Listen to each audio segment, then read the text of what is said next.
Good, Bad, or Bullshit, episode 237 starts in 3, 2, 1. To the Good, Bad, or Bullshit podcast. We discuss random topics, we have an unrehearsed conversation about said topic, and then we provide a quality review. I'm one of your three hosts here on the Good, Bad, or Bullshit podcast, along with Mr. Bo Schwartz. Hello, Bo. Why, hello there, Michael. Hello, Good, Bad, or Bullshit listeners. Yes, hello to all. And the very tired Mr. Crofton Steers. Hey, Mike. Hey, Bo. It's me, the very tired Crofton Steers. He's doing well. Trying to keep it, keep the energy levels up. It's just funny because it's like normally I'm not the tired guy or whatever. I pride myself in my podcasting energy and stamina, but tonight, I'm gonna have to dig deep. So why are you tired? What's going on? I don't know, but like I just think that it's been like, so this is obviously first world problems here, but like, oh, my pillow of money was uncomfortable last night. Yeah, I can't, like, maybe I should put it in a pillowcase because all the money keeps going everywhere. It's falling all over the place. Maybe I should use bills instead of change. I don't know, but but the big thing was that I was off for 5 weeks, and I'm back at work, and 5 weeks away from work is a long time. And it's long enough to set new routines and new ways of whatever. And then kids are back at school, and we're trying to readjust. And I think it's just caught up with me. Probably gonna have to start going to bed early, like an old man. Whatever. Yeah, first world problems, and it's that time of year again. Back to school time of year. Telling you, my kid did not enjoy going back to school this year. He's in senior kindergarten, and Tell him it just goes downhill from here. It's like, yeah, if you can't enjoy senior kindergarten, son, yeah, you got a bad 15 years ahead. Oh, what did you do today, son? Oh, you made paper animals and painted some pictures. You're gonna be doing math soon. Tell me how you feel then, huh? Wait till it's yeah, he was doing the whole last year. I dropped him off, and it's not too big a deal. This year, I was doing the like, okay, have a good day, son, and then he would just go, oh, ball, no, and like, yeah. So it's hard to leave your little 5-year-old when they're crying, but he's been doing great today. He did great, and I think he's just getting back in the groove. So, to be fair, that's how Bo goes to work. Well, that's how I feel on the inside when I go to work. But, I'm an adult, so I learned to bottle that deep down inside, right? And yeah, it comes out you build up a pile-up resentment, and then it comes out as a completely unrelated issue. Exactly. It just forms into, like, a cancer. That it comes out when you get older. That you can release during your bi-weekly podcast. No, that you release during your retirement. You mentioned cancer. Have you done any radon testing of your home? No, but I am aware of the radon testing, yeah. And I have looked at there was a giant database on the internet where they'd sampled random places, and you could look at houses in your neighborhood. And I was like, well, I figured that gives me a good idea. I talked to somebody who's in charge of that program for our nation, Canada, raising awareness throughout the nation. It's the second leading cause of lung cancer. Yeah, so I was like, oh, well, this is a curious thing. We should test our homes. They were like, it's only $25 to $50 to test to see if you have radon. And I was like, all right. Yeah, but what they don't say is like you have to get these little test kits, and then you got to leave them in your house for like a month, and I have to do it in like the winter time. Basically, in the soil around some people's houses, there is radon, and it releases a gas that comes in through your foundation, and then you can have radon gas in the air in your house, which is bad for lung cancer.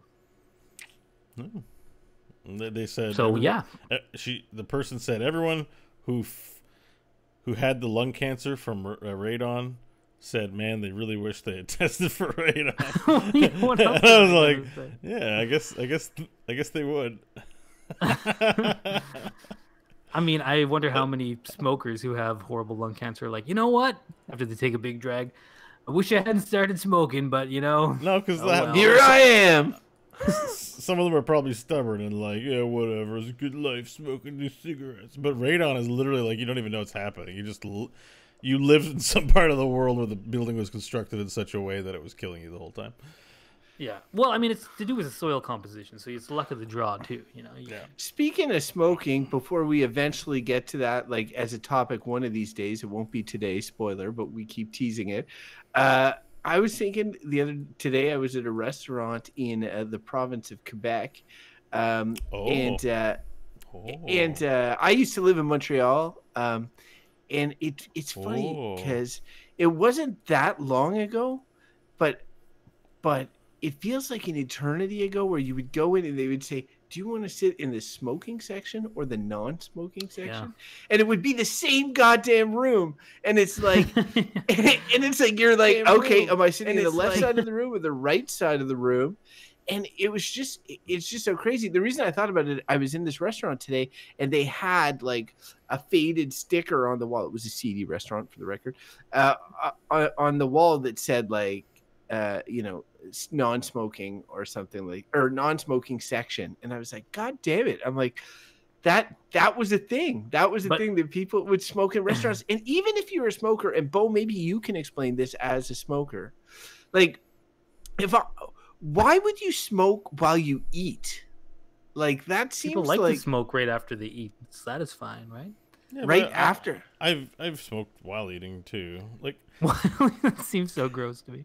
Yeah, me too. I mean, doesn't just smoking seem gross to you? Like yeah, but that's it's more fair. Gross if you're like, I just imagine you taking a bite of a greasy chicken wing and then taking a big drag off your cigarette while sweat rolls down your face. I mean, like I don't. Generally speaking, if I'm sitting down to a meal, I'm not smoking. It's always after. Yeah. But like. The ashes are falling on your chicken and you're eating it. But if you're pounding back a snack, like you might not stop. Like, you know what I mean? Depending on what it is. If you're eating like a Doritos or something, Doritos or a mango or whatever, it might be mango. You might be snacking on something. It's not like putting toothpaste in your mouth to brush your teeth while you eat a bowl of cereal. Like, because you're always like you brush or you're eating. You're never doing both. It's not like that. You can eat a bowl of cereal and have a cigarette, and it's no big deal. That sounds disgusting. It sounds so gross. Like, why is it gross? It's like one goes in the lung, the other goes in the stomach, and but you're like breathing. You don't forget smoke. how that works just because you're interchanging between the two. It's nasty. You're putting smoke all over your food. Like, do you guys remember like smoked meat? Yeah, that's literally smoked in order to achieve the flavor. I forgot about the smoked cereal section in the grocery. Well, I'll tell you what, because cigarettes and not just cigarettes, but anything that burns, that you inhale smoke, damages the tissue in your mouth. And what ends up happening is that it scars over, it creates phlegm. The way your mouth functions is different. And anyways, one of the things that's really delicious to drink while you're smoking is milk because it coats your throat in a weird way. It's a nice effect. Nothing like a glass of milk while smoking. It's pretty good. Yeah. Oh. Yeah. Like you're like, but I'm like, it's the most pedestrian thing. Like, but to you, it's like it is two sides of a coin. Like we're the non-smoker side that doesn't appreciate these things, and it makes it seem even more gross. And you're like, but you're providing info here because, like, for me, what I didn't understand when I thought about it today was like the concept of people smoking in a restaurant. I'm like, why would they? Why wouldn't they just wait till after, like?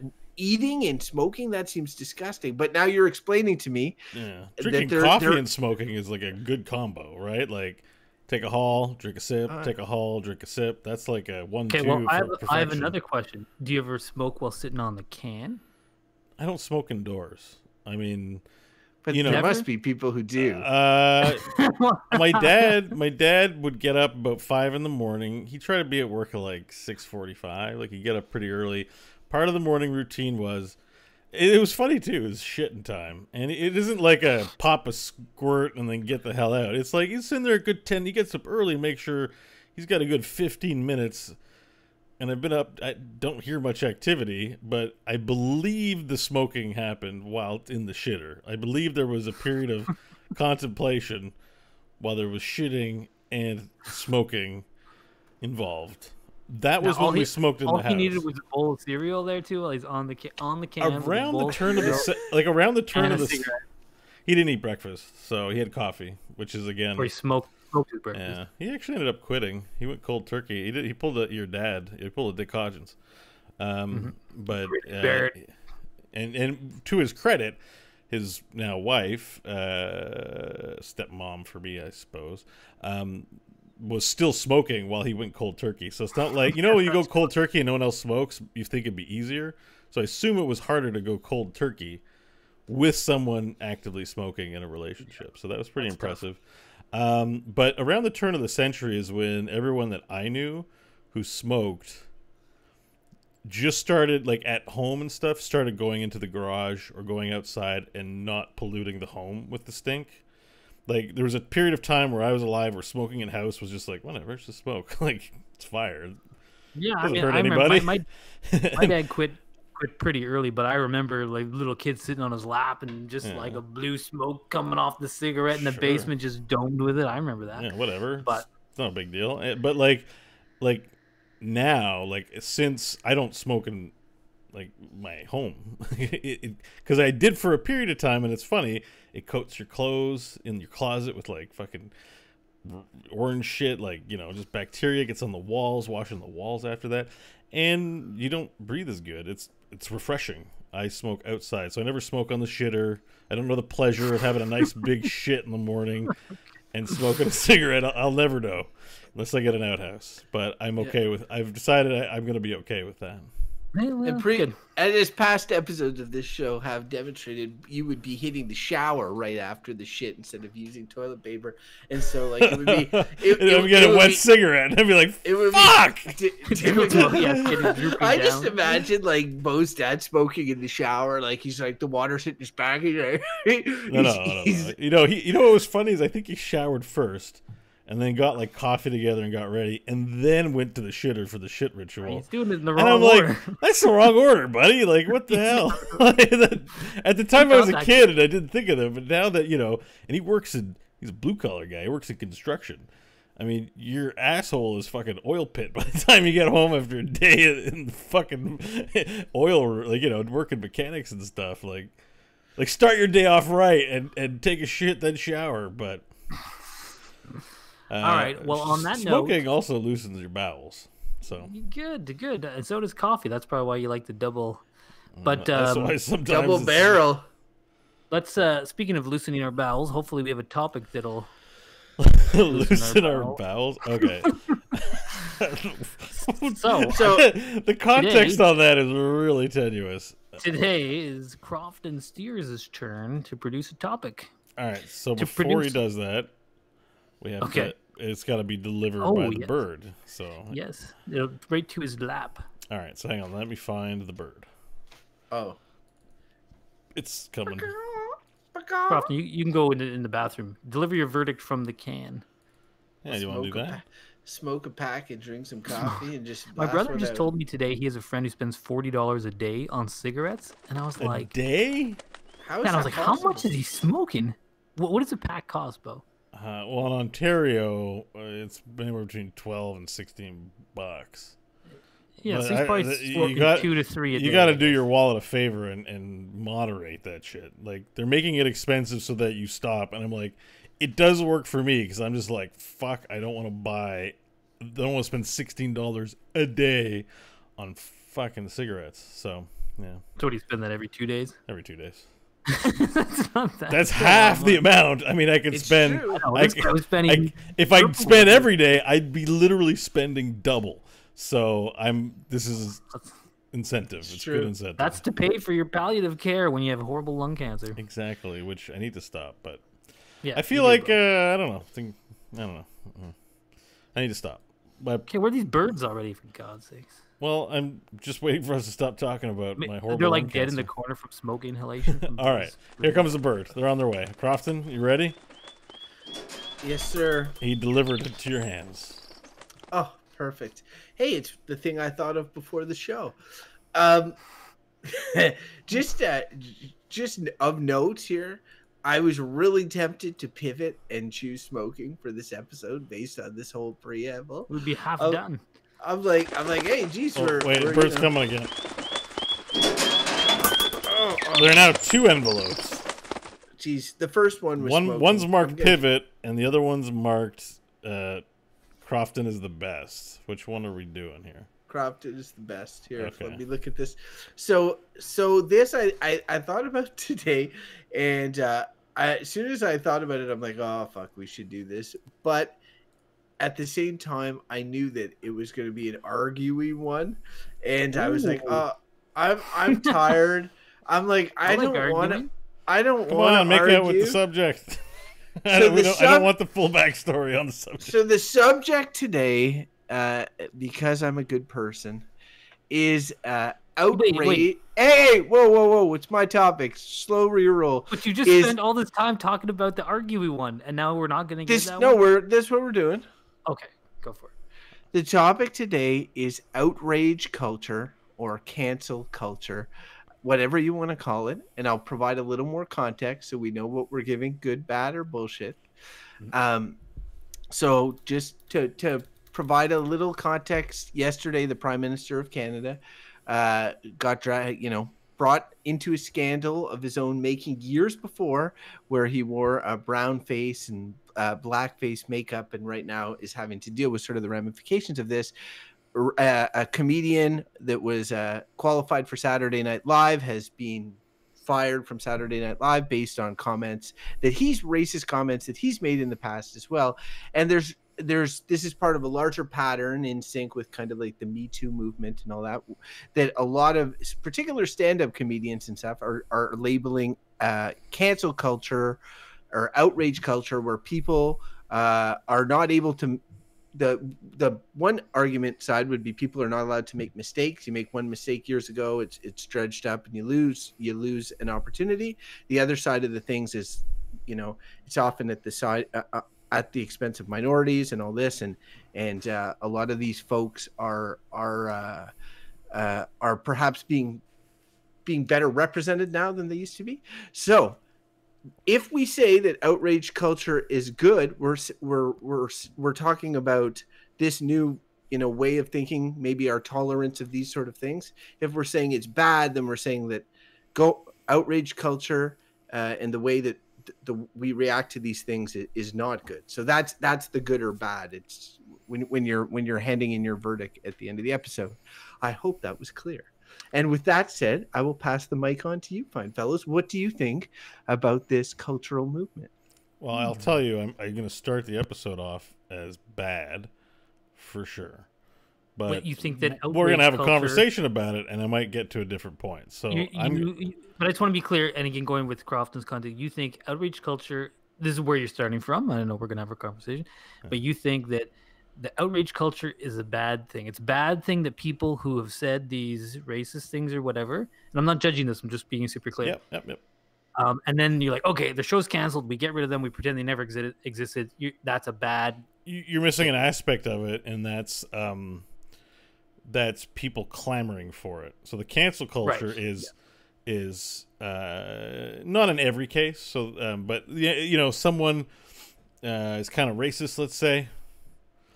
But, maybe context is an important part. But anyways, to keep it simple, a whole bunch of people go to petition.org, make a petition, or they go on social media and try to bully that person, even though they're a celebrity. If they're seeing their tweets or their Instagram responses, they're kind of bullying en masse, or any company or business relationships they work with demanding, hey, Disney, don't work with this bigot.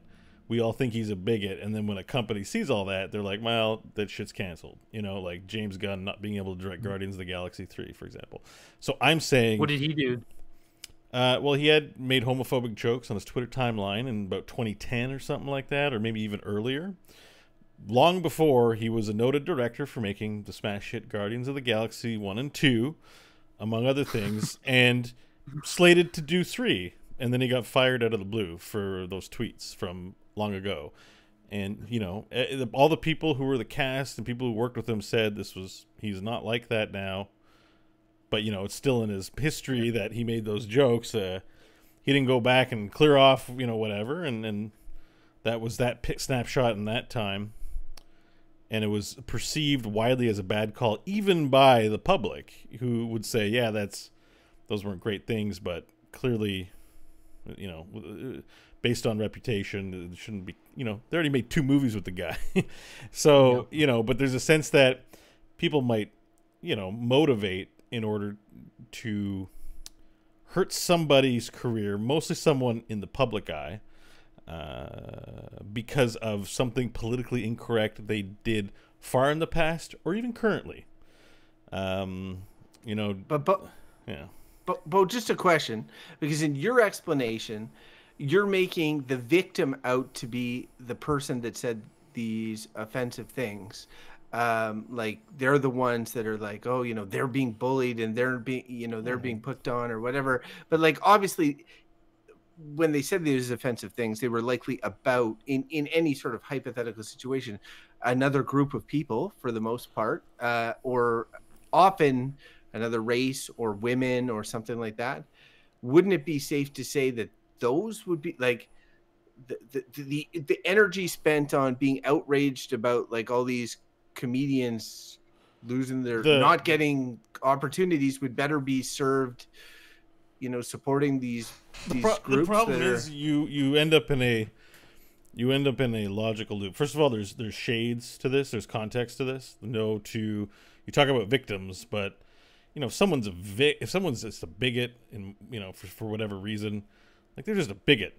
Like no one's being victimized or targeted. Essentially, if someone's committed a crime and raped somebody, and then people are getting on the horn to, Kevin Spacey's in this spot where someone stepped forward with allegations, and he's no longer. They didn't finish out House of Cards with him. He seems like he's not going to be able to get work anywhere, and even if he did, no one's going to support his products. And this was a product of.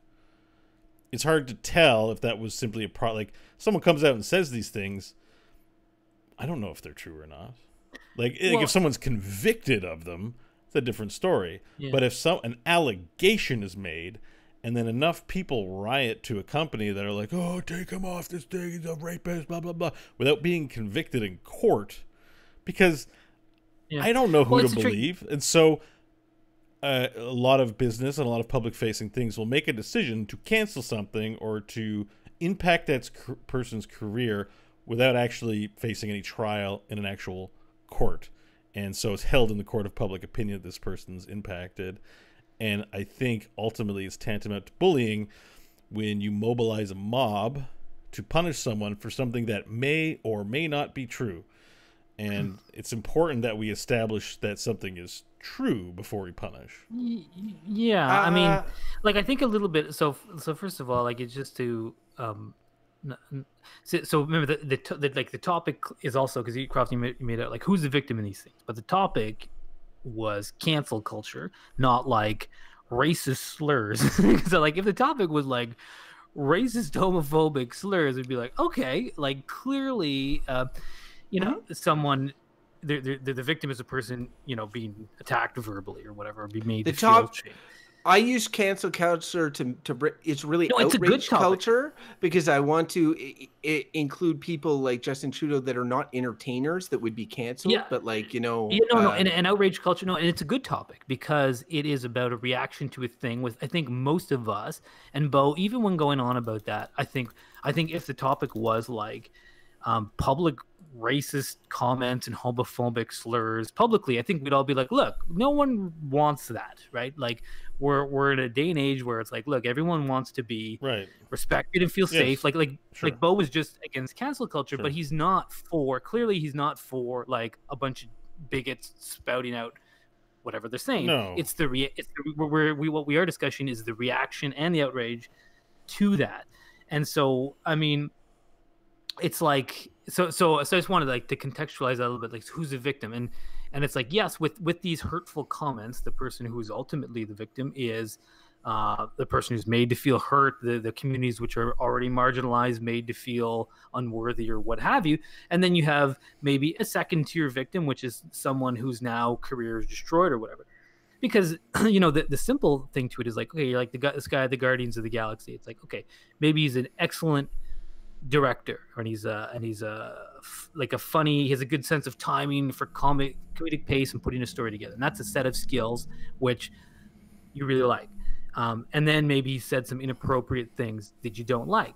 and you're like, are those two things related, and or should they be? So I think it's like should he never be allowed to do the thing he's good at again because he's made these comments?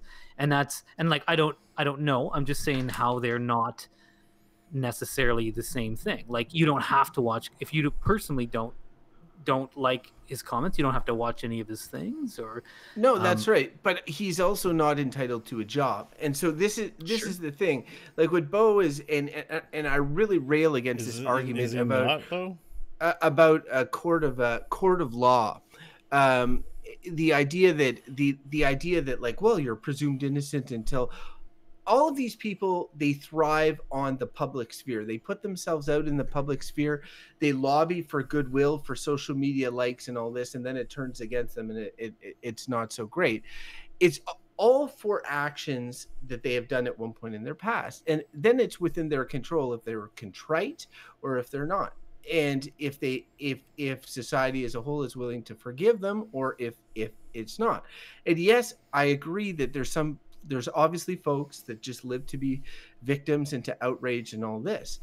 But I think that our lack of tolerance towards, racist, hateful, misogynistic remarks and our being now on the other side of the coin, where we're more prone to believe an accuser than in the 80s, 90s when I grew up, where it's just like, you're immediately turning against the person, that people didn't come forward with accusations. People were scared. Now it's yes, mistakes are made. Like, take the James Gunn example. Disney came around, like, all that situation went through the entire cycle where, like, time went by, space was taken. And then they ended up rehiring him, and some would point to that and being like, oh, they made a mistake originally, and maybe they did, but like, that's not a big mistake. He's not entitled to make the Guardians of the Galaxy movie. Like, it's not an intellectual property that's owned by him. A comedian is not entitled to be on Saturday Night Live. They can have a career, and there's many ways that they can make money. I take the Kevin Hart example. Kevin Hart was to host the Oscars. Some old homophobic tweets or messages of his were discovered, and he lost the Oscar hosting job. No, so, he didn't lose it. Well, he backed out. He said he could have it if he apologized, and he said, fuck it. And I'm not going to do it. And I saw information, or not information, but someone was saying, I think it was Chris Rock or I can't remember, was it Bill Burr? I can't remember. I was watching somebody, and they were saying it was Kevin Hart actual dream to host the Oscars all of his life. Oh, it was Dave Chappelle. It was a Chappelle special. Yeah. And in that special, Dave Chappelle talks. He's like, oh, Kevin Hart is perfect except for this one series of homophobic tweets he did. So you know what? Kevin Hart chose not to apologize for the tweets, and they chose not to host the Oscars with him. He backed out of it. Mm-hmm. And you know what happened? He went back to making $20 million movies, right? And he has a whole set of people that support him or whatever. It's not much skin off his back, but he is not entitled to that job. And that's where I feel like this sense of, especially a lot of comedians that are coming out right now and are saying, having their Netflix specials and making a ton of money out of railing against outrage culture. And I find Dave Chappelle hilarious. I watched the Sticks and Stones special, and he's able to, and I think this is the mark of a great comedian, say things that I disagree with, but make it still funny. And I'm still able to appreciate it. But I do think that he's coming from a rich space of privilege, and he's spending so much of his time and energy being upset at these poor millionaire comedians that are losing out on being able to make the raciest jokes imaginable. He's allowed to. Of course. I'm not saying you can't just say, like, I mean, if that's his act, that's his act. Like, oh, right. Of course.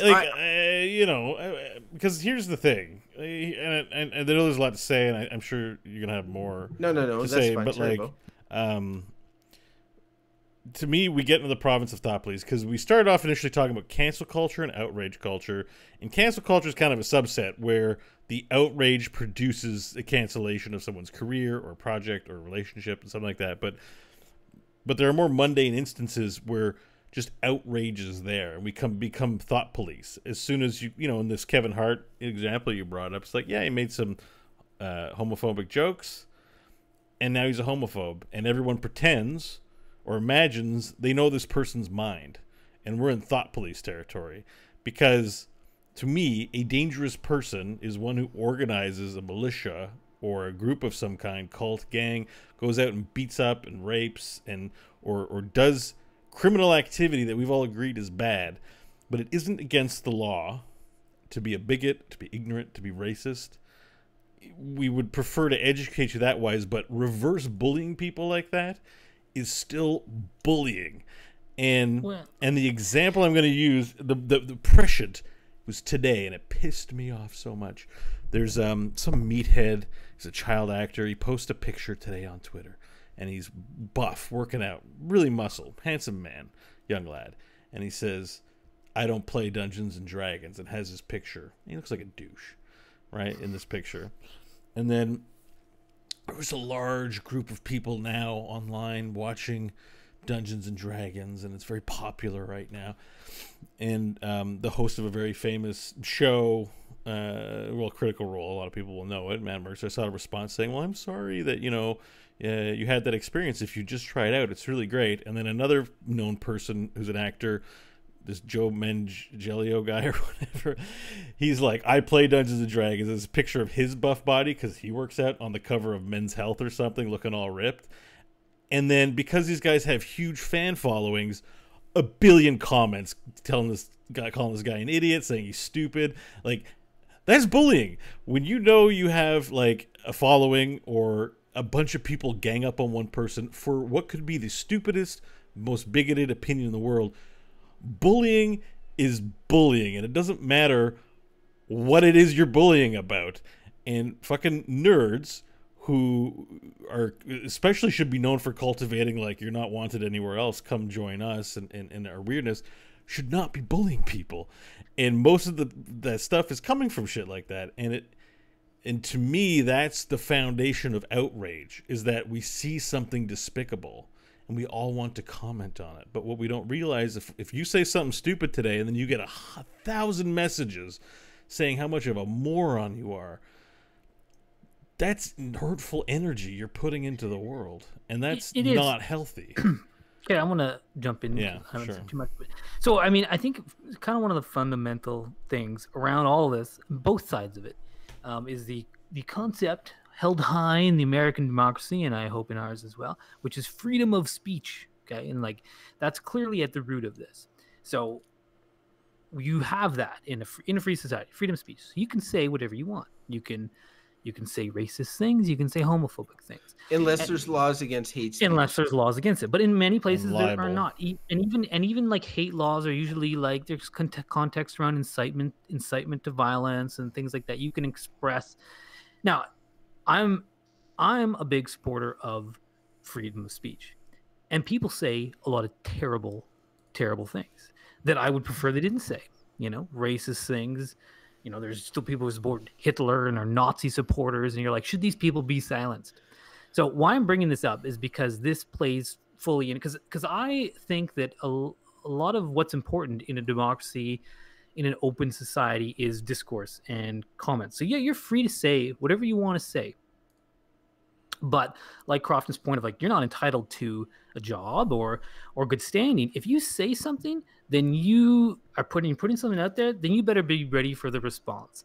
And that's freedom of speech on the other end. So if you're a famous person and you make some offhand comment and then other people hear that, even if it's years past or whatever, it's their right to say whatever they want back to you, to say F off, to say get this guy off the air. That's their freedom. They're you can call it bullying, but it's what it is a discourse, and they can say they're free also to petition companies who support these people to say like, I don't like this guy, I won't support your product. That's all freedom of speech. And just let me finish my thought. I'm almost done. But this is all about like in like public realm where we're trying to persuade and change things, and people are using their voices and groups to do that. I mean, I know it's a little different. Anyways, so that's my basic. I just want to argue that point because the scenario you're talking about assumes that it's a discourse, and that freedom of speech is an issue here. Because if it's two people talking or a couple of people reacting to a conversation, outrage culture is about scale. So it's not a discourse when 10,000 people are a part of what's going on. It's a public discourse. No, because it's at a certain point, the amount of information, opinion, and things that are going on turns into a mob and becomes a different thing. Like the type of discourse that goes on around this is not, hey, let's share our disparate opinions, understand one another, like we do on this show, and we try and listen to each other, and then come to some conclusions, or at least know where we stand with one another. This is mob mentality, and it's propagated by social media specifically. Keep in mind the fact that we're assuming that when people make these racist comments, because right now, I mean, when we talk about this outrage culture and cancel culture, a lot of this is coming from the left and the farther left, and I think there's a lot of valid criticism. The left are the worst at this, for sure. Yes, the left really have, I think, a bit of a problem. They're going a bit overboard with some of this stuff, but it's like we're assuming that this is a vacuum where some like comedian comes and says some somewhat racist thing or homophobic thing, and then all the left people come out of the woodwork and shame them, and they get out of there, and then they lose their job or their career. Like, I guarantee you, and maybe they're not as vocal, and this is probably part of it, but those people who've said the things, they have supporters too. There's a whole swath of people who are like big time, who are like, oh yeah, it's like he's losing his career, that's bullshit, and they're equally outraged, maybe less mobilized than the left, but they exist in, I'd say, likely equal numbers when you look at the way the political divide we live in now with this stuff. They have their supporters too, and I think what is winning out when it comes to the cancel culture thing is companies deciding to take a stand one way or another. And don't forget that it was not long ago that the companies would stand with those people. They'd be like, no, he's our guy. Shut up, you people. Just get over it. That's where things used to be. And now people are starting to be like, you know what? No, this is unacceptable, and we don't want to share in the comments of this person. We're a progressive organization. We know this stuff causes harm, and we don't want to be part of it. And that's their right as well. Yeah, so but when it's their right exercising that causes harm to another that is unjust. So if it's merely rumored, why is it unjust? Because if it's rumored that you're a rapist, but you aren't, but the mob has decided you are, and they take action with misinformation, they win. And you can't look at it and be like, well, it's cosmic justice for putting a certain type of energy out there, because the fact remains that it's wrong. That's why we did an episode about vigilantism. It's basically mob vigilantism.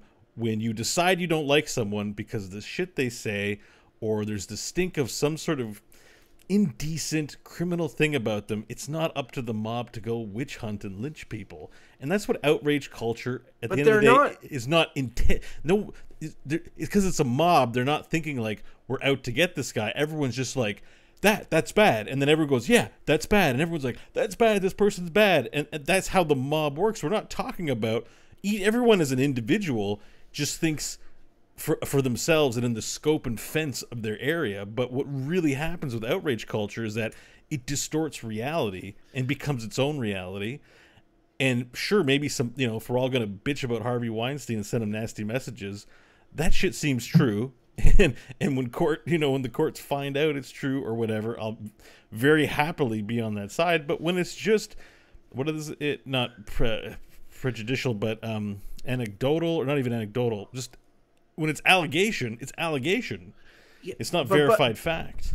Bo, I'd like to get in here because you're putting a hard cap on verified facts. You're saying the only thing that's verified facts is if it's held up in a court of law, and like that's why there's a judicial system. It's what it exists for. That's for criminal activity, right? That's for any activity. So, no, it's not. It's not. Like, not everything in a court is criminal. Is Bo, criminal. can I finish my bit? Like, so the thing is, if somebody goes and makes a bunch of hate speak, and it's allowed, and freedom of press is not going to be tried in court, right? Like it's not, and to say like even allegations like right now in it, there are sometimes mistakes that are made. False accusers, they exist, but the amount of energy that people are spending, especially like, and this is not a slam on you, it's a slam on me, it's a slam on anyone, especially white men who are just being like, oh, unless it's proven in a court of law, blah blah, she wasn't raped, she didn't have the rape test done within the first 24 hours, and blah blah blah blah, because she was traumatized. In the olden days, the 80s, 90s, or whatever, it all everyone got off. Nobody was accused. If your standard was like, if it's held up in a court of law, nothing would ever get proven or sorted out. That's the problem we have. That's like the alternative isn't better. Like it's balanced. It's not much though. more. No, much more. You're not letting me finish. It's balanced. It's really it's a really now. Toxic thing you're suggesting right now. It's balanced much more now than it used to be then. Whereas it was really on the victims were helpless, and now yes, there's false accusations that happen, and it could be better, but it's better than it was then, right? It's worse. That's where I'm coming from. Okay, so I need you to understand that it's really bad. Like no, but it's because your outrage and your upsetness is about these privileged people that are losing opportunities or that aren't proven in a court of law. They're not about it's. So if somebody says anybody, if it's on principle. If let's say a Chris Rock goes out and says like, all these towel jockeys are not welcome in this country, and he says a bunch of sort of offensive things. Sure. And a bunch of Arabic non-defamation leagues, they're not within their rights to say lobby the NBC that's giving them a stand-up special and say like, we don't appreciate you giving a platform to this man who says such hateful things. Like you're like they should have that's to one shut entity up, speaking to another.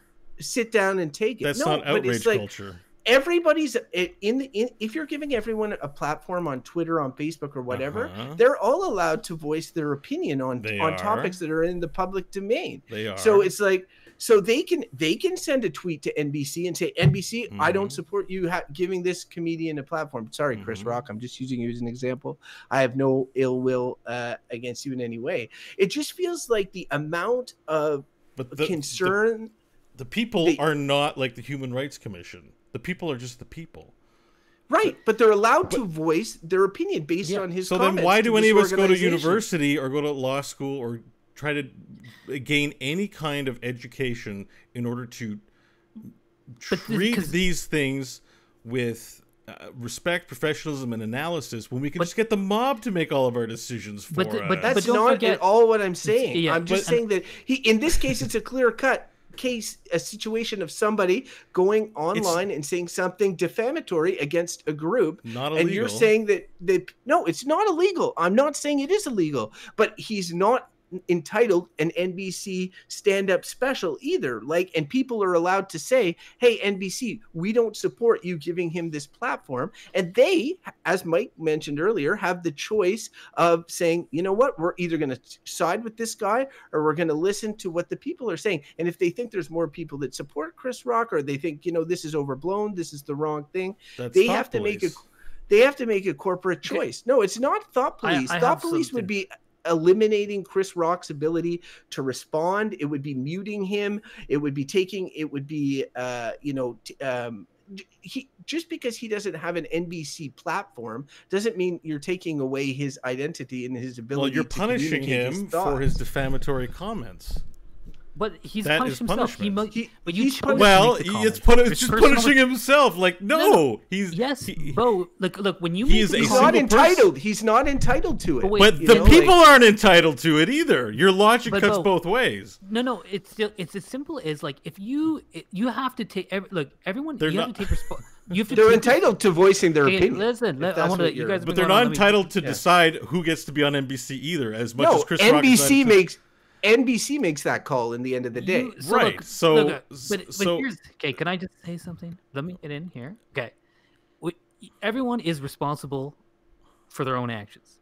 Okay, so if you say something that makes people angry, you bear some responsibility. That's simply clear. Now you're thinking it's like, no, there should be no responsibility. You can say whatever you want, and if anyone comes at me, they're in the wrong. That's what it sounds like.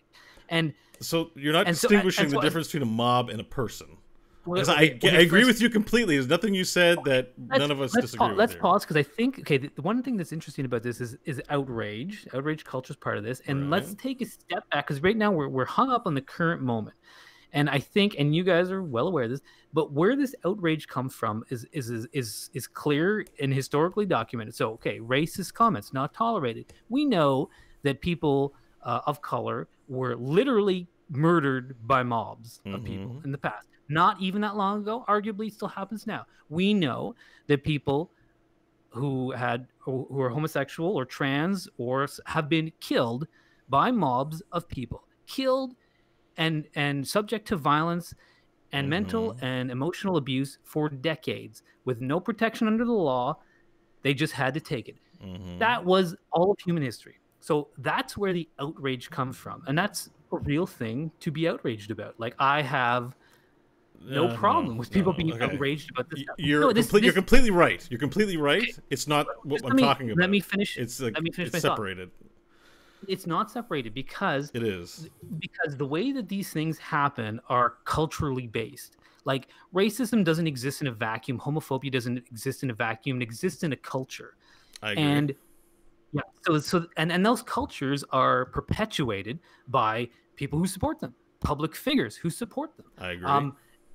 Groups of people who support you. So in the current context where a lot of people are just like, we want to live in a world that doesn't have racism, that doesn't have homophobia, and we're not going to tolerate people who are saying these things, who are holding up these cultures that that have caused violence, murder, just suicides of people who've been like forced to live like in the shadows. So that's where the outrage is coming from. That's very legitimate and very valid. I agree. There's a lot of this, like, so I don't have a ton of sympathy for the person who all they did was they said something and now their career's gone. Right. Okay. Well, you didn't die. You weren't the subject of violence. You're still doing okay. You're not in a prison cell. You just don't have your fancy high profile job anymore. And who's the architect of that? You, for deciding to say something. Disagree. You're the architect. That's where we're not making the link. Because and I just feel like I'm here and you guys are here and there's a link that maybe I'm not clarifying, which is that everything you said when we're talking about ourselves one-on-one, thinking about our morals is right. The nature of what we do when we do it en masse is completely different. And I don't think you guys agree with that, but that's how I see it. No. When one person says we shouldn't be discriminating people on the color of their skin, I don't think they should be given opportunities. I don't think they're entitled to anything. Everything Crofton said, I actually agree with. The connection we're not making here when it comes to outrage culture is that when one person has an opinion, says that has their ideas, it's another beast when it's 10,000 or 100,000 people. You can't think in the same terms about what that is. It's a different thing when it comes to scale, and scale is really what we're talking about here. The fact is, agreed. The point I'm trying to make is, when it comes to scale, mobs can make mistakes. Mobs are not veritable fountains of justice. They can be when they're right, and then our confirmation bias is like, yeah, got what they deserved. But they're a mob. Their information is based on a BuzzFeed article or something. But the mob doesn't make the decision. That's the thing. At the end of the day, the mob informs a decision made by someone else, right? In cancel culture, okay, like if a show is canceled, sure, there's an organization that's making that that decision. And in terms of like that public domain, I would rail back on that and saying that all these figures, they exist and harness the public domain themselves. A lot of the things that are being outraged against is when they themselves are going on these public facing platforms like Twitter or YouTube or whatever and putting out something controversial. So yes, everybody and their mother can, you know, chime in response, but that is the nature of that platform that they selected to use, right? So is Justin Trudeau a racist? Is Justin Trudeau a racist? Yes or no, or I don't know. I think so the just for the listeners that might be not aware, the context of Beau's statement is that there's recently been photos discovered of him in 2001 wearing brown face at like Halloween parties and stuff like that, and it's being dug up as part of this election campaign in 2019. So the answer to your question is, I think that Justin Trudeau has deep-rooted insensitivities related to other races based on growing up in a position of privilege that he's still coming to terms with. That's what I believe. Thoughtful answer, but can you lean yes, no, or I don't know? Well, I hate those binary questions too. Please just answer. Please, because this is the way mobs work in binaries. They don't work in nuance. Please answer for me. They're not working. Please answer for me. No, you're doing like a right-wing radio. Okay, well, like, you're not being cooperative. Yes, no, or I don't know, or you refuse to answer. Before you answer this question, what I wanted to turn because I don't. Well, first of all, I just want an answer because I'm going to say I don't know. Well, I don't have an answer either. Okay, you don't have it, Crofton. Do you have a sense? Yes, no, or I don't know, or I refuse. Think Crofton already answered. Can you let him answer instead of answering for him? No, you rejected my answer. I'm not going to give you another one. No, yes, no, I don't know, or I guess I don't want to answer. So you both don't want to answer my question. The mob answers that question as a whole. I did answer the question. I gave you a multiple choice. Yes, no, I don't know. You decided to give a nuanced after you were dissatisfied with my original which underscores my original point that as an individual, this stuff is nuanced. As a mob, it is not nuanced. It is yes or no. It is binary. And if you hate binary so much, you should hate mobs. Well, because that's how mobs work. Now, because I want to get, because I'm not fully at odds with you, Beau. Like, it sounds like we're arguing here, but I agree with a lot of what you're saying. And I think with a lot of these movements, what often happens is once the pendulum starts swinging the other way, it has that inertia, it has a momentum, and swings too far. And I think with a lot of this on the left, especially the far left, that is definitely some of what's going on here.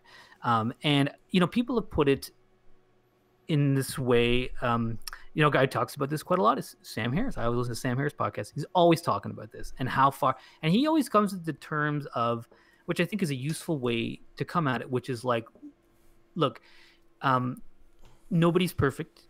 People are the subject of their, so let's take Justin Trudeau. Okay. He's a rich white boy, grew up in Montreal, French community, you know, not a lot of diversity.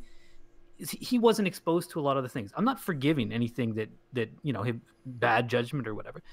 But if life is a process of like learning, you know, learning new things, you know, how can someone like Sam Harris always puts it, like, how do we let someone come back from a thing? So if you said something that was insensitive because you're an idiot and you didn't understand historical context of suffering some person who belongs to a group that's been oppressed for years, you didn't know that because you're ignorant and of no fault of your own. I don't mean ignorant in the sense of pejorative, like you're dumb. I just mean you didn't know, and now you're like, oh my gosh, I've said this thing. I actually feel ashamed. I feel terrible about this. I realize I've hurt people, you know, and you always hear those responses. And I think a lot of the times those responses are genuine.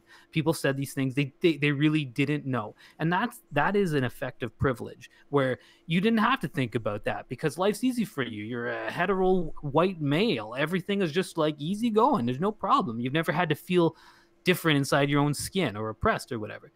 But now you know, and you've said this thing and you're like, oh gosh, yeah, okay, I was dumb. I wasn't thinking of it. How do you let those people back in? And I guess with cancer culture, what we're saying is like, no, you're banished forever. We don't ever want to see from you. I don't think. Not everyone gets canceled. No. So sometimes get bullied. No, it depends. It does, and I think the action that the person takes when their hateful rhetoric is exposed is very important in what becomes the next steps moving forward for them in their career. Like, and I would just say that. You know, taking that point and pivoting a little bit into what I see in comedy right now, which is there's a lot of stand-up comedians, including Norm Macdonald, who I'm a huge fan of, and he is sort of what you call a comedian's comedian. His purity of thought, what makes everything simple to him, is it funny? You know, is it funny? That's all he cares about. He does it, you know, the offensive thing, none of that really matters as long as it's funny. And Bo made an interesting point earlier today when he's talking about Eddie Murphy's Raw movie, which is sort of like a defining moment in stand-up comedy, right? And that it included a lot of homophobic content, which was essentially par for the course around that time.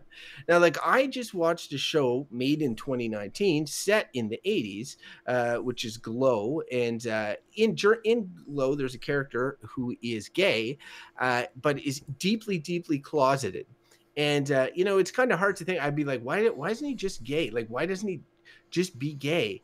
But it's during the height of the AIDS crisis. At that time, if you were seen as gay, it was the kiss of death for your career. It was the kiss of death for your relationships, sometimes with your parents. It was a really, you know, tough time to be in. And then you have comedians at that time who were like reinforcing what is the status quo of intolerance. And now we're at a point where, like, yes, people are pushing back on jokes that are on or over the line. That doesn't stop them from getting new Netflix specials. Aziz Ansari got, like, somebody wrote this big thing about the Me Too movement and how he went on a date and pressured them into what they felt was pressured him into sex, and it was a big thing. And then next thing you know, he's got a $20 million Netflix special. You know, Bill Burr, Dave Chappelle, they're releasing them as well. So people are profiting big time from this. It's not like they're being silenced in any way, I find. And so that's why I feel like it's a give and take on both sides. But the amount of energy that people are spending being outraged at the outrage culture, I wish was spent in defense of all these people that are still marginalized and still seeking, you know, some sort of balance in terms of you know, like be it racial minorities, women, you know, like. It's never, I've not heard one of these comments that people are outraged about that is like targeting, I don't know, white men or something. It's always the white men that are the ones that are doing this stuff because they're learning to adapt to a world where this is no longer acceptable. And to me, I guess I see that as more of a positive thing than a negative thing. But that's your echo chamber, because they exist on the right side too, or they exist with conservatives. Like, those kinds of mobs and bullies exist.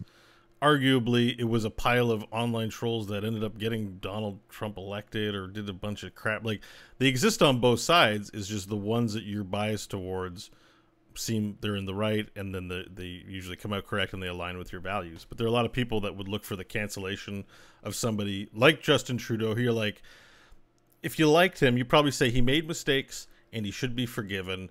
He's come out today and apologized, and I kind of agree. I don't really think of him as a racist.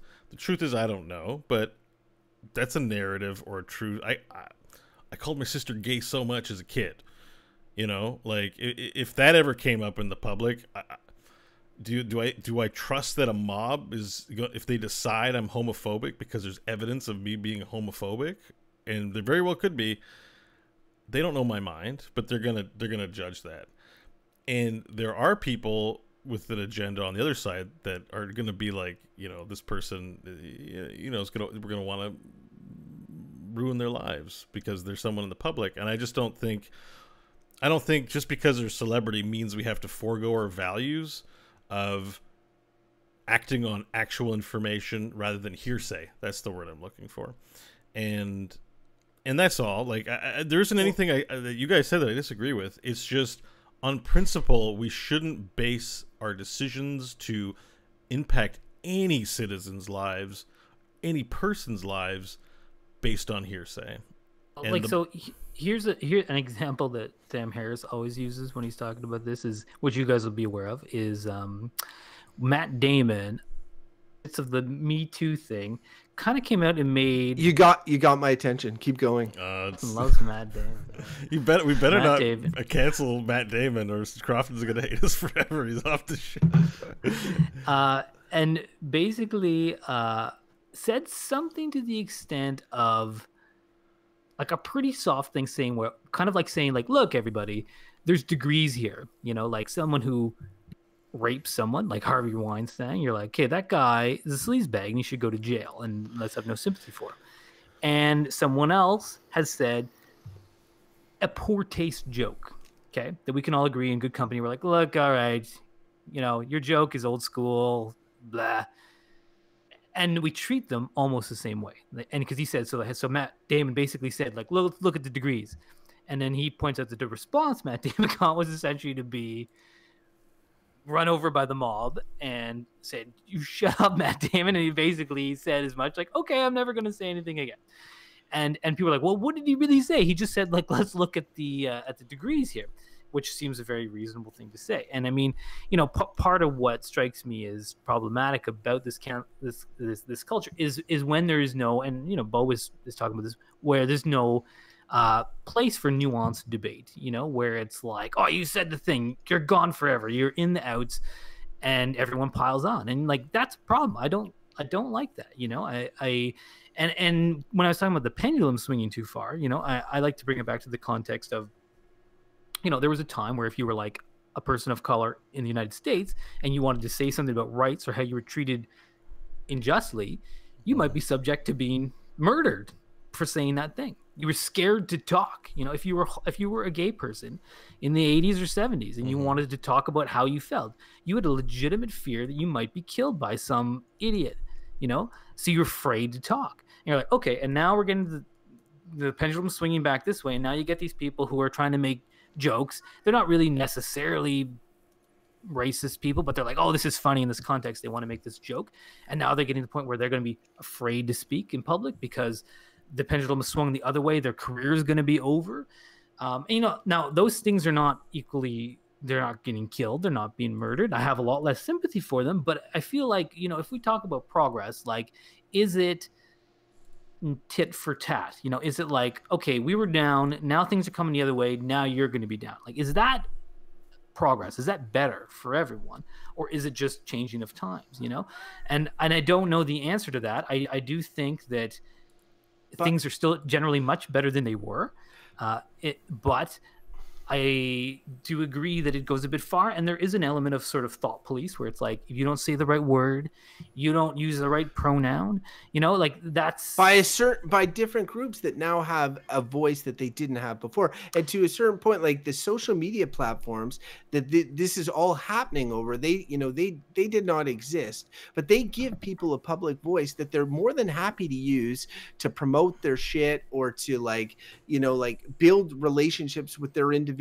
communities, but like if they voice their opinion on it and it's a hateful opinion and they get pushed back because they put it in the public sphere, oh, now it's like, you know, to Bo's thing, it's like they're getting bullied. I'm like, they're not getting bullied. If you're saying racist shit and people are saying like that is friggin' unacceptable, then I'm sorry, like you made your bed, like to a certain extent. And where it gets tricky though is what you said is that nuance, the Matt Damon nuance, right? Like and for me, when I think that we're a better bullied, right? What? Yes, in Mike's in Mike's example, and I don't know the details. I hadn't heard this. I would want all the details before I jump to the conclusion. It sounds like bullying, though, right? But what I wanted to say was that in Dave Chappelle's special, like, and this is in terms of changing times or whatever, and looking at where we were and where we are now. In Dave Chappelle's special, he goes on this big thing about R. Kelly, and I remember like there was a reporter that was trying to track him down and wanted comments and wanted him to be part of a documentary. And his big punchline, which he delivered hilariously in the show, was that he didn't know R. Kelly. He didn't know why, but he didn't really know why she was reaching out to him. And what she has said since then is that she was reaching out to him based on a skit that was on the Chappelle show. And honestly, I remember the skit, and I remember at the time being like, this seems weird, which was that like it was kind of like a running joke that was known at that point that there was something going on with R. Kelly and underage women, and like girls. I shouldn't say underage women; they're girls, and peeing on them and all sorts of stuff. Like this was, and he did a whole skit on it because it was that prominent. Like it was a story, where there's smoke sort of deal at that time. And I remember I think on Weekend Update on SNL, there was a bunch of jokes. And this was like, years and years ago. And R. Kelly is only facing a reckoning now. And what has changed? Nothing has changed. The only thing that has changed is that we're not tolerant of that shit anymore. Right. And now, and to me, that's a positive thing. Right. Yeah. Like, Well, I was never tolerant of that. It just was never, no one, No. nobody did anything because they had, as Mike said, you had to choose between having your boys back or like listening to the people. And now they're like not going to default to like having R. Kelly's back. They're going to be like, what did he do here? Oh shit. And yes, it's allegations. And yes, not all of them are held up in a court of law, but they do their investigations and they gauge like, is it worth it? And he's not entitled to, having a record label or anything. I'm not pro R. Kelly, but the simple I'm using him as an example. I'm not saying that you're saying that. I'm just because what I'm about to say is going to sound like it. But but the point is that it isn't up to the public to be thought police or to be vigilante. The fact is, for someone to be prosecuted, someone has to step forward and accuse someone of a crime. And yes, there are power structures in place, blah blah blah blah blah, that prevent that, and we're getting better with it.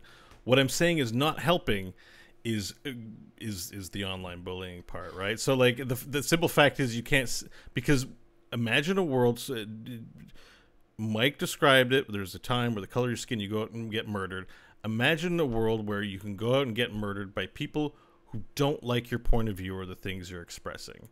And as a logic exercise, we are headed in that direction when we let the mob dictate what is correct, what is incorrect, and be okay with it. And I'm not okay with it. That's I hear what you're saying. It sounds scary. Some of the stuff Crofton says, that's scary to me.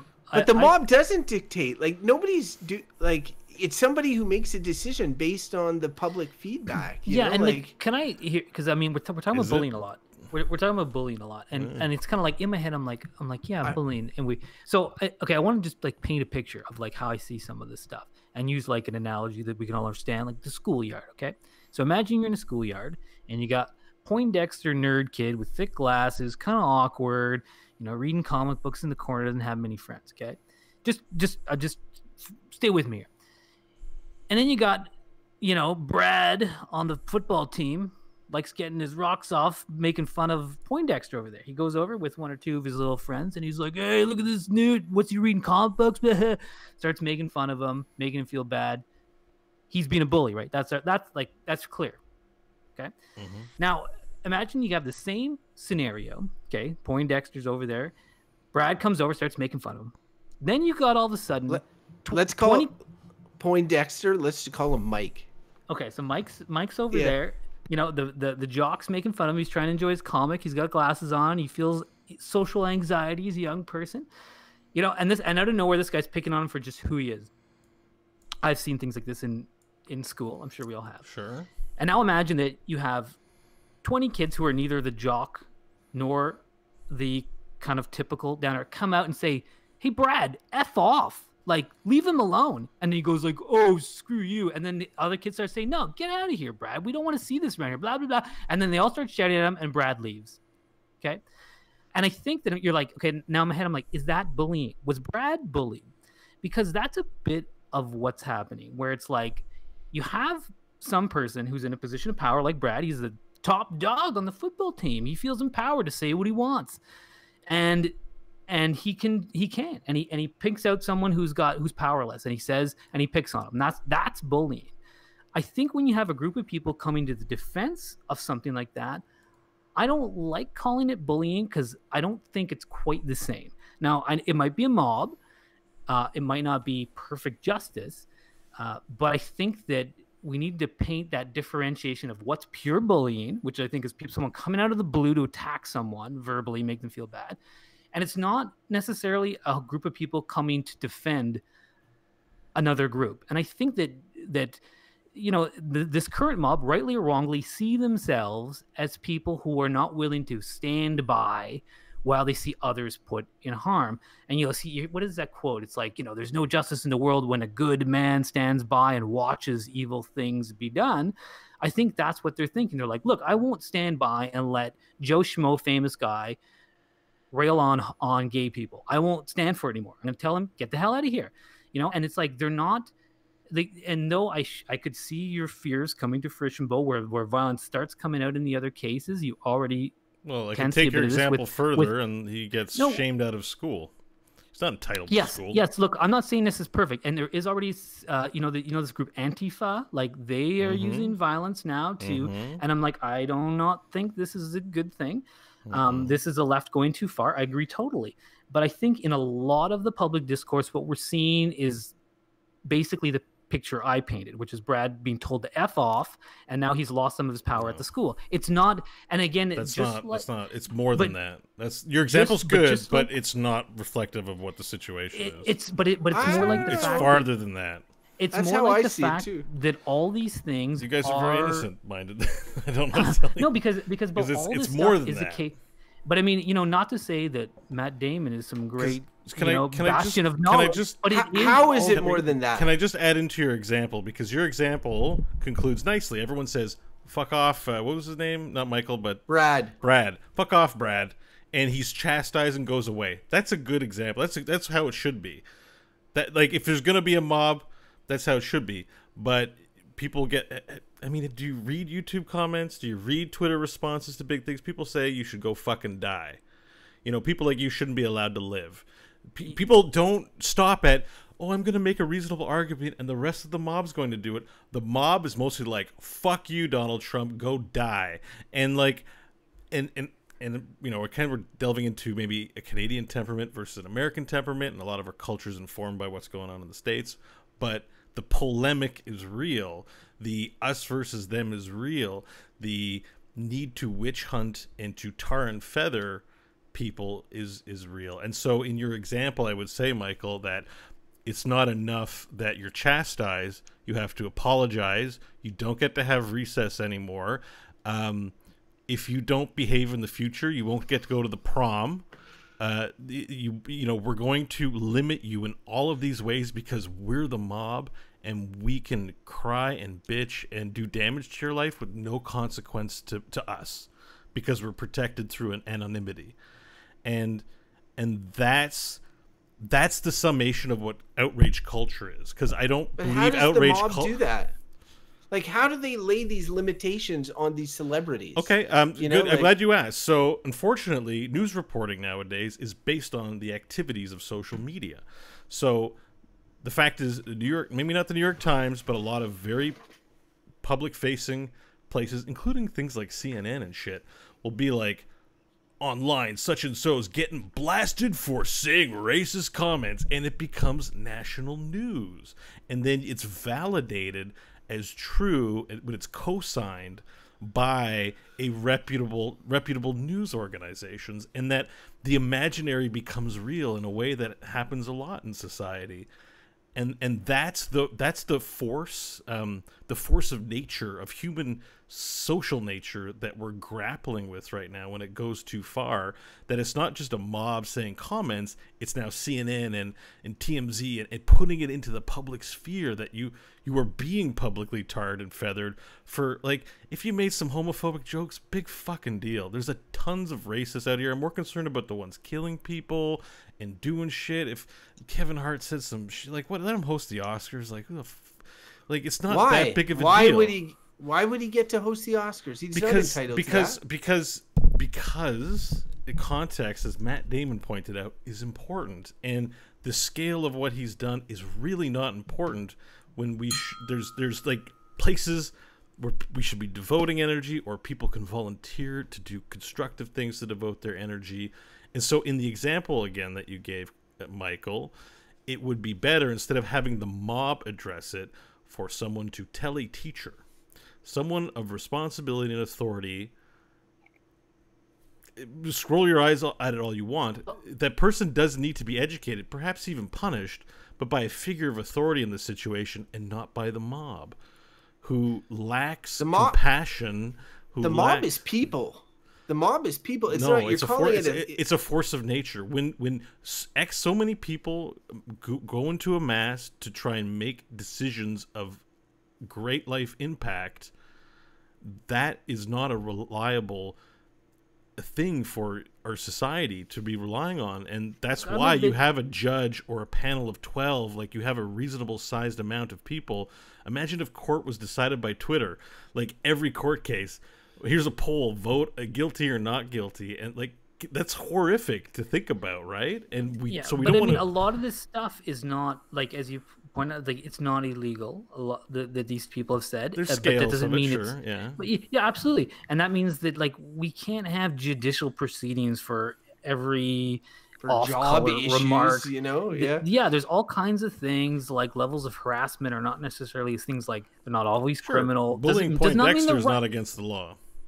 Does not mean they're right, but doesn't mean you're like, so is that the best mechanism to deal with this stuff? I don't think so. Like, the judicial system is slow and expensive and unequal in the way it dispenses justice, blah, blah, blah. Now, that being said, I agree with you about the mob thing a lot. And I mean, I think that it is no coincidence that this outrage culture is emerged in the age of social media. This is no coincidence. This is a direct result of, you've heard me rail about Facebook and Twitter. It's a new social phenomenon that the human race has never had to grapple with. But it comes from something, and what that thing it comes from is social media, which puts people in their boxes. Mm-hmm. Like, all those people who are part of that left mob are put there by their news feeds on Facebooks. They're in groups, and we're put ever more into those groups and meant to think that the person not in that group is the Antichrist, like.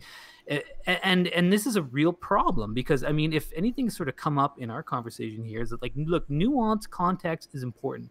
Even in that simple analogy of Brad the bully, like, look, if we got into it, you'd probably be like, look, Brad's parents are probably divorced. He's probably hurting, and he wants to hurt someone because he's got his own problems. Like this is the reality of social stuff is super complicated.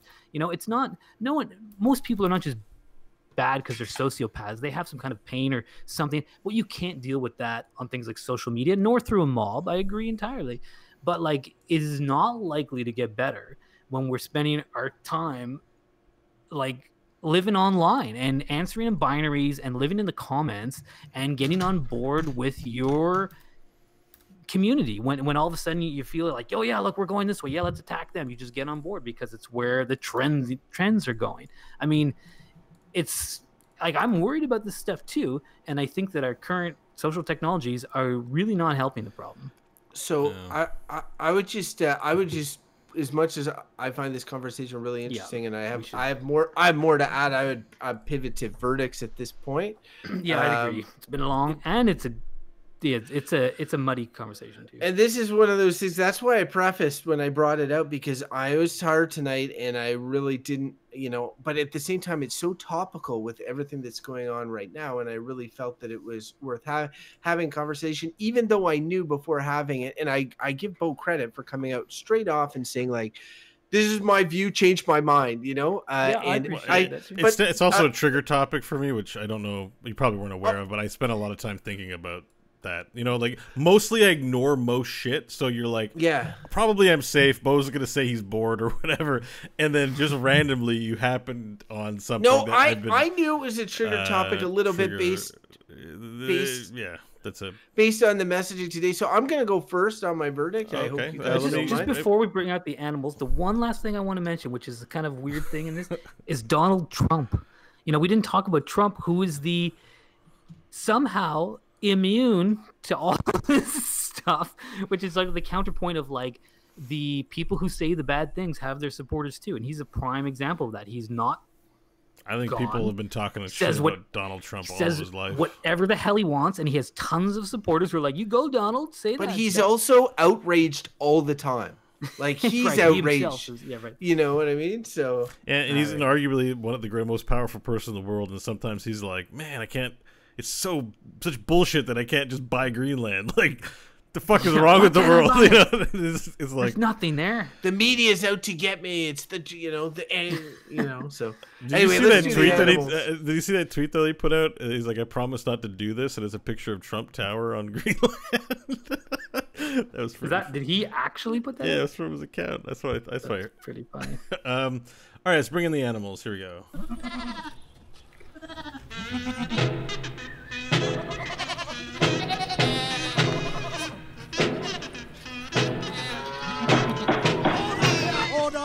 All right, I will go. Order in the first. court. I'll go first, and I just say, like, before going on, this is the third episode of the new model of GBB, where we sort of each of us bring a topic. This is the first time I bring a topic. The other two have. We continue like this. We welcome your feedback on it, and so is it the same, different? You like it more, like it less? We'd love to hear from you. So just when Bo was talking about being triggered, and there's something that he said that triggered me, and that's why I wanted to go first.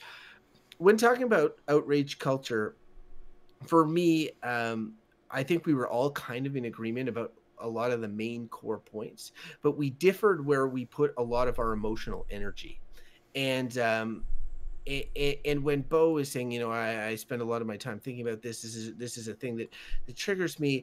I just wish that more people spent their emotional capital on these minorities that still do not have equal opportunity.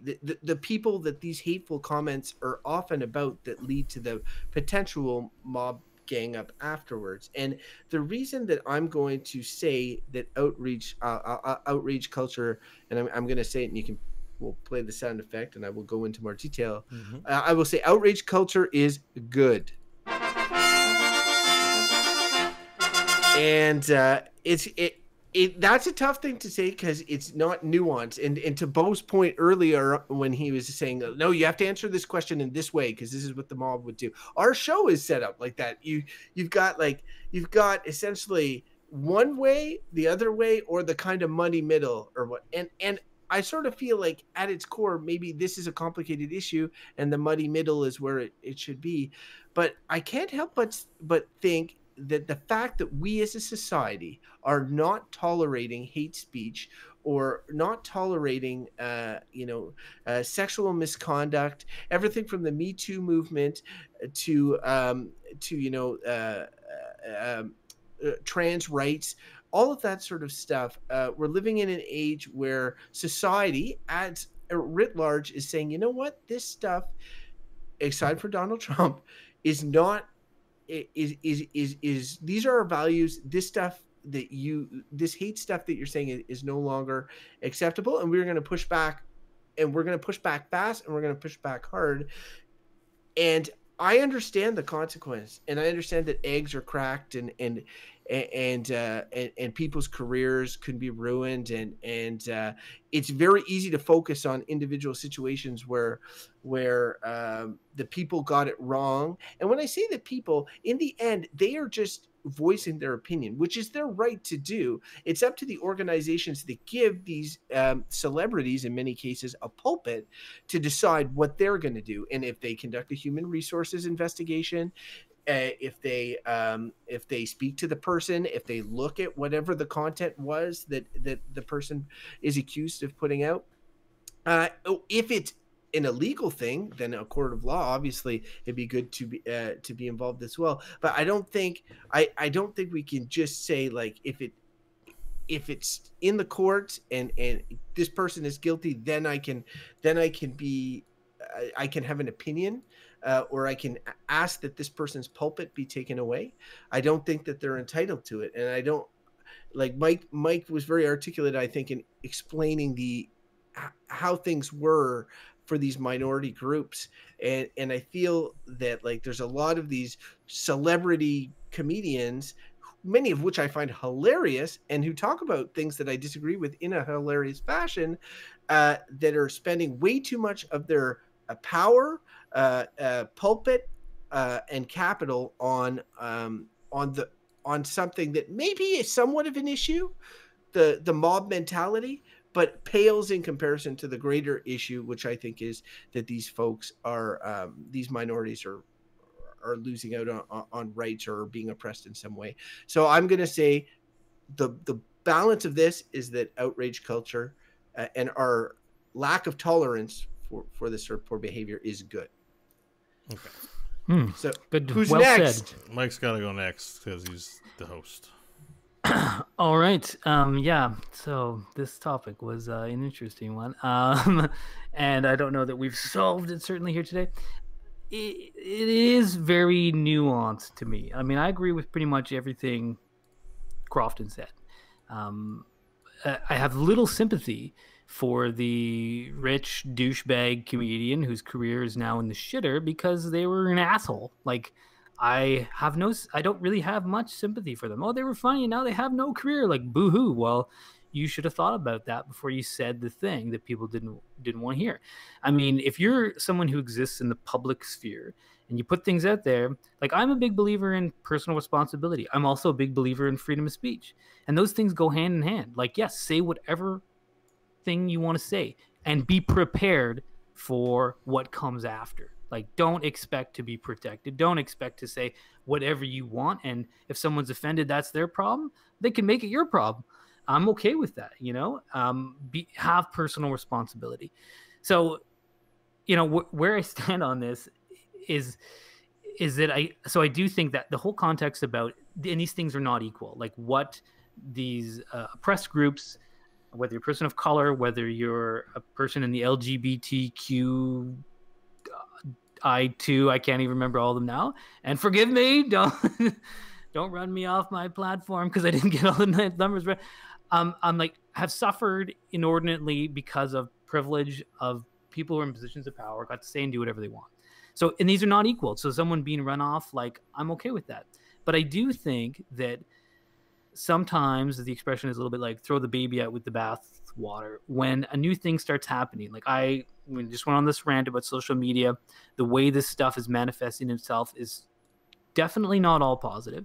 There's a lot of negative. And, you know, some people say, like, this is like a war. And sometimes you have casualties or friendly fire incidents. You know, I think of people like Al Franken, who had to leave the Senate. I was like, yeah, okay. It sounded like the things he did were not appropriate. And he came out and, yeah, like, he made some bad decisions. But this guy was like, they had him in the Senate and he wasn't so progressive. I'm just like, oh my God, you're shooting yourself in the foot to get rid of someone like that over. I mean, this is not Harvey Weinstein. I do think there are degrees. It's not like you're a perfect individual or we crucify you, you know? And that is the danger that I share Bo's concerns about that's the danger, that you say the wrong thing and we crucify you, that you didn't use the wrong pronoun. Oh, you're sorry? No. We crucify you. And that is a real concern. And I worry about that. And so judging these two things, I think we have the perfect verdict, which for me shits on this topic as it should be shit on, which is that outrage and cancel culture is a big pile of bullshit, in that it's also a big sloppy mess that we don't know the way out of. Okay. And I hope my answer was nuanced enough, because I really feel like I agree. I don't disagree with anything Crofton said, but he came down on the one side of it. Just before Bo goes, I just wanted to say one thing, because he's the last verdict. This is the first time I think ever on the show somebody has come up at the beginning and said, like, this is what I think, this is what my verdict is, more or less changed my mind, you know? So I'm very curious, because this is the moment de vérité. Did Crofton and Mike change? We just pull it. No. Really, no. No. Change Bo's mind? Let's find out, everybody. I appreciate the showmanship. You're definitely like top marks for that, but like clearly no. So I'm gonna keep mine short and sweet, because I think I said what I had to say about it. But the reason that this impacts me in a personal way is because one of my other shows, Core, where we used to do a show about Here's the Storm, turned into a general gaming show, and part of that was doing research for games, and there's actually a lot of social justice stuff happening in that. And recently I've had to make the conscious decision to step away from reading those articles because they were toxic. In addition, I followed about 240 some accounts on my Twitter feed, and I deliberated a long time because those feel like professional relationships. The people I follow who follow back that I've met at conventions or whatever, that I've built and established relationships. I unfollowed some 100 or so accounts because they retweet or comment, and I'm shown in my news feed things that relate to outrage culture, whether it's bandwagoning, bullying, whether I agree with the issue at a face value or not. I have had to take very proactive steps to decrease the amount of toxicity that just enters into my eyeballs, because Twitter is a tool that I use for my podcasting life.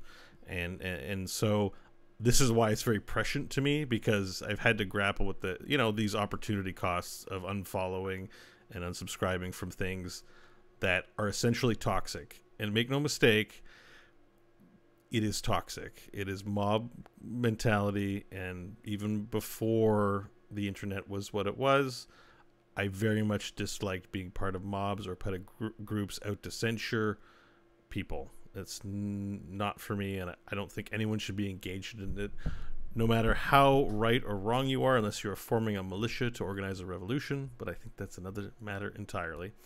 And I don't even know how exactly I feel on that, so don't take me that. So all that to say is that outrage culture is a very bad and toxic thing that we have to solve, and it's bad. There you have it. A full spread. So, good listeners, if you want to get on a bandwagon and run one of us out of the internet, or just tell us why you think we were wrong on this one, or right on this one, or bullshitty on this one, please tell us. We would like to hear from you. Go to our website, goodbadbull.com. There you can find all the ways to reach us. Email goodbadbull@gmail.com, or on Twitter @goodbadbull. You can contact us on Facebook if you like. And if you haven't subscribed to the show already, Google Play, iTunes, Spotify. And we do have some wonderful patrons who support the show, make it possible. Patreon.com/goodbadbull. We thank you very much for your support. We really do appreciate it. And guys, if people want to shame you in social media for your views, Bo, where can they do that? Yeah, fuck that. Don't do that. Crofton, where can they find you? Crofton, yes. Where can they find you, you social justice warrior? You can find me organizing my social justice thought police militia army on Twitter @Crofton Steers. And you know what? You can find me living in the bliss that is reality, where I don't have to put up with all this bullshit because I'm not on social media. And you know what? It is sweet out here. So I beckon to all of you, come out here. The air is nice. The water is fine. You know, it's all good when you leave the social toxic shit behind. That's right. Where do you get your news then?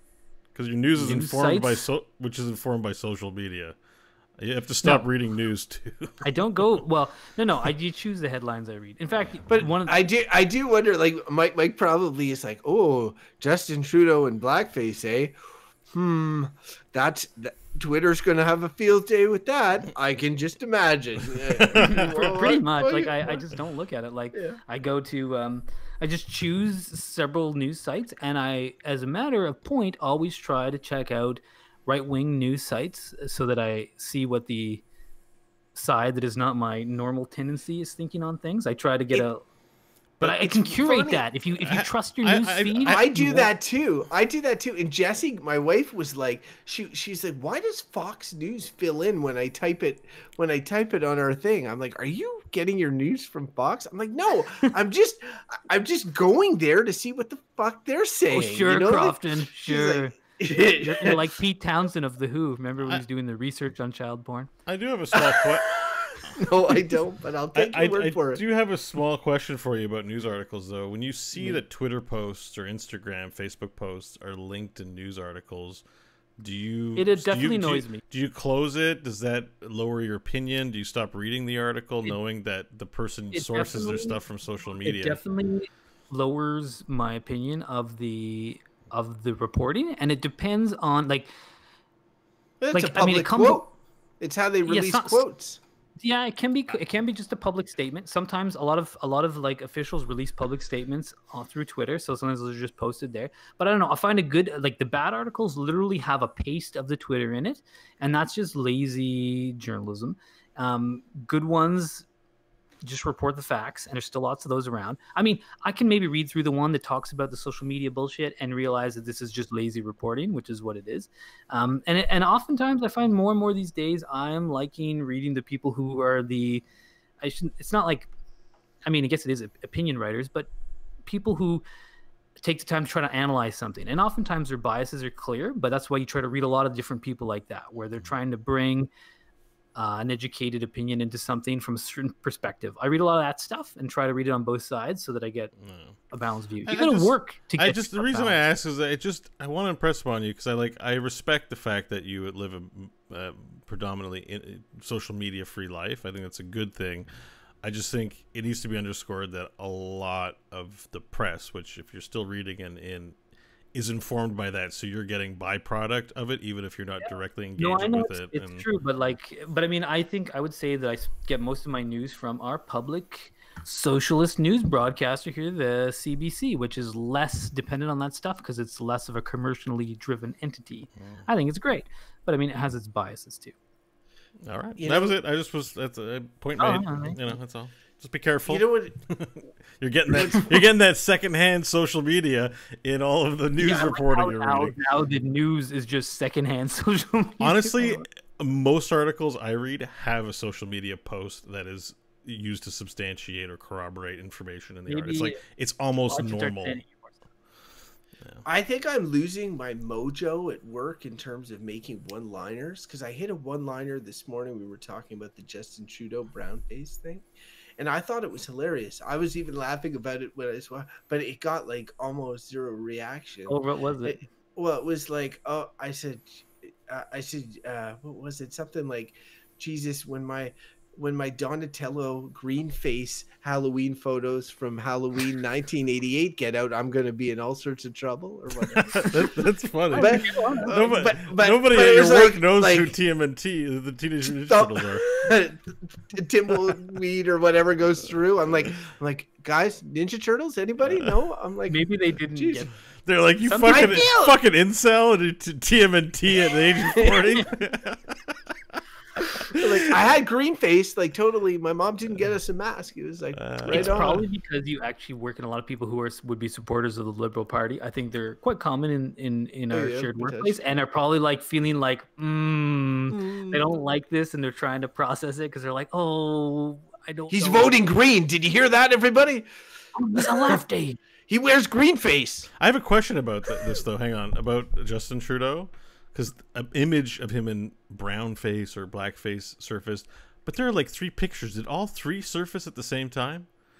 So there was like an electric guitar guy. He's like Jimi Hendrix in blackface, and then he looked kind of like a rocker with a shirt in one. Like, is this all news? All the pictures, or is only one of them news today? So the first one that came out was like was the one at the Halloween party where he dressed as an Aladdin in brown face.